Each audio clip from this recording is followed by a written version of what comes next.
to this highly anticipated project. I bought this 3D model maybe 2 months ago, possibly more than that, longer than that.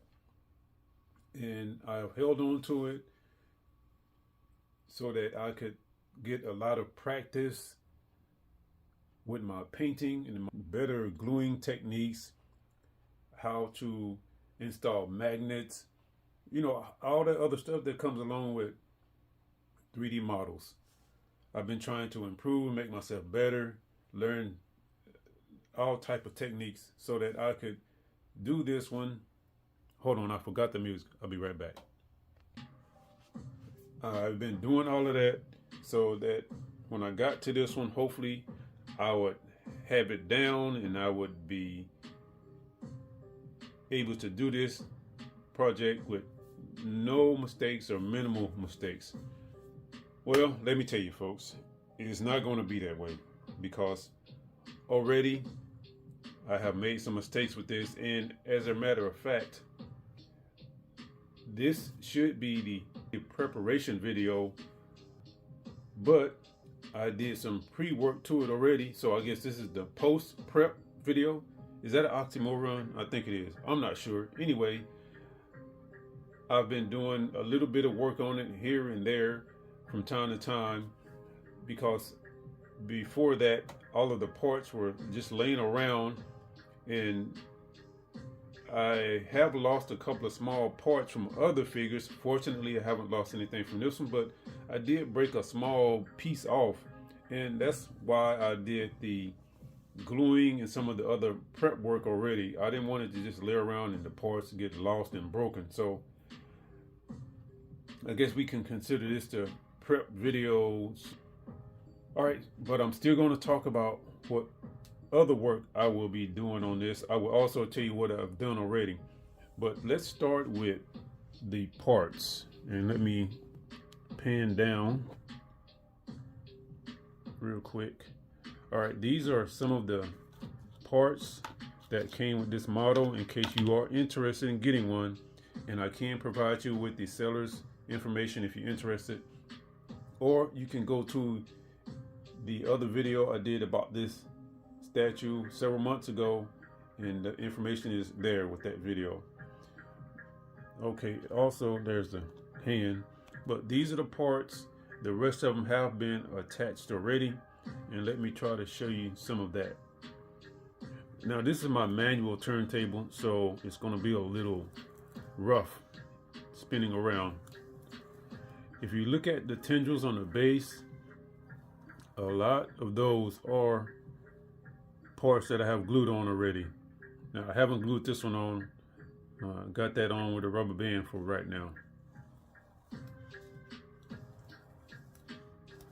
This one here, I have to glue this one on, and this one has to be glued on. And let me see, as far as the figure itself, it has, well, it had, but these have been glued on already. It had 2 legs, the torso, 2 arms, and the head. And since I have it here, let's move my light around.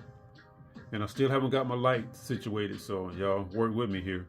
As you can see, part of my prep work for these statues that have multiple tendrils, I color code the points where I will attach them.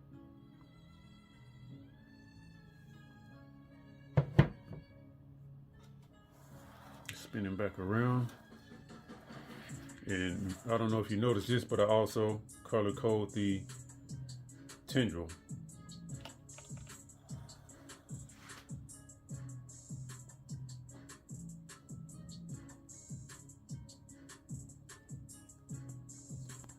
Alrighty, so that brings us up to date.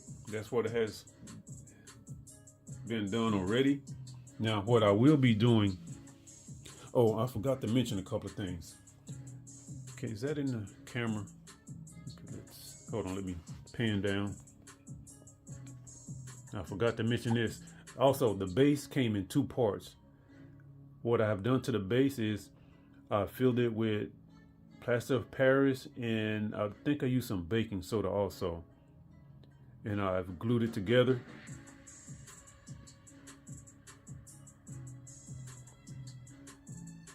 My original plan was to utilize magnets for all of the attachments. However, some of the, what they call it, keys, I don't know, the area where you attach the parts, whatever that's called. Some of those are, where's my pointer? Some of those are decent size, like these here, and other ones are really small. Can you see that? Yeah, up there at the top.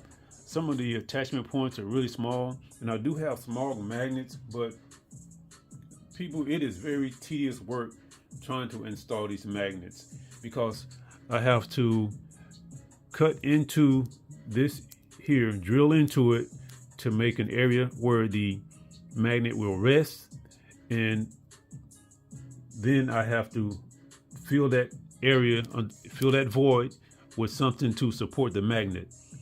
And then I also, of course, have to attach a magnet to the adjoining part. And there are so many areas here with attachments. I did not want to do all of that. Also, like I stated at the beginning of the video, I have not perfected any of this stuff, folks. I'm learning a lot. I've learned a lot, but I have a lot more to learn, and I have to really perfect my technique. So a shout out to you model builders and 3D folks that have this down to a science. I have not gotten there yet, and this is not easy. And I have made some mistakes while doing this right here. That's not even in the camera. All right, let's zoom down again. Right there, I messed up here when I was trying to drill an area for a magnet, and I cracked the resin, so I had to fix that after filling it with, what I use, baking soda. Yeah, I use baking soda and hot glue in this because, oh, I forgot to mention that. Yeah, so I had to repair that, and now I filled this leg, the other leg, and the torso. I used baking soda or either plaster of Paris to fill these. I wanted to give it some weight. This thing is really heavy now. When I got it, it was just a few ounces, but now it's a couple of pounds. It's heavy, and that's what I wanted. Let's see, let's go back up.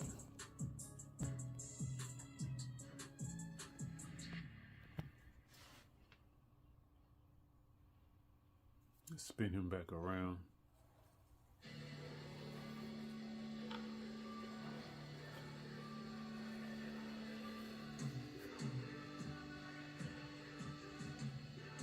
All right, hold on, folks, and I will be right back.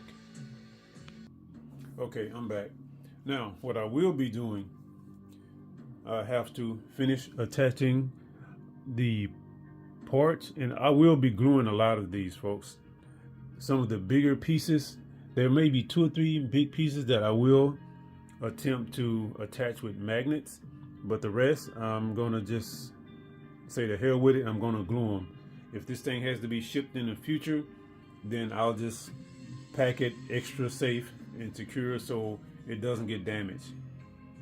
So it won't be coming apart. I won't be taking it apart for any other reason except just maybe ship it in the future. So I'm gonna glue all the parts on. Let me see.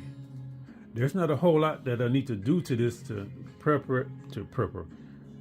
Okay, another word for Dale's dictionary. There's not a whole bunch more I have to do to prep this for paint. After I glue all the parts on and fill these little crevices and creases areas here, these little gaps, after I fill those with some epoxy, then I'll be putting a primer on this and then begin to paint. One of the biggest tasks I think is going to be the smoke. I've studied a lot of smoke painting videos on YouTube, and if this smoke is not painted correctly, then it's going to look really crappy. So this is going to take a lot of time. Now, don't get me wrong, I'm not complaining about that. I really enjoy painting these bases, especially the bases that have a lot of different elements on them, like this one. It's got some parts of buildings, got the smoke, of course, and let's see, spin it around. There was something in the back. All right, never mind that, but it's got a lot of different elements, so that's going to be a challenge I'm looking forward to. But that's about it, folks. If you're interested in this project, please stay tuned. I'm anticipating this to be maybe a 4, maybe 5-part series, and it's going to get started today. Yeah, I'm going to dive in head first today. All right, stay tuned, folks. Make sure you subscribe. Thanks for watching. Thanks for supporting the channel. Bye.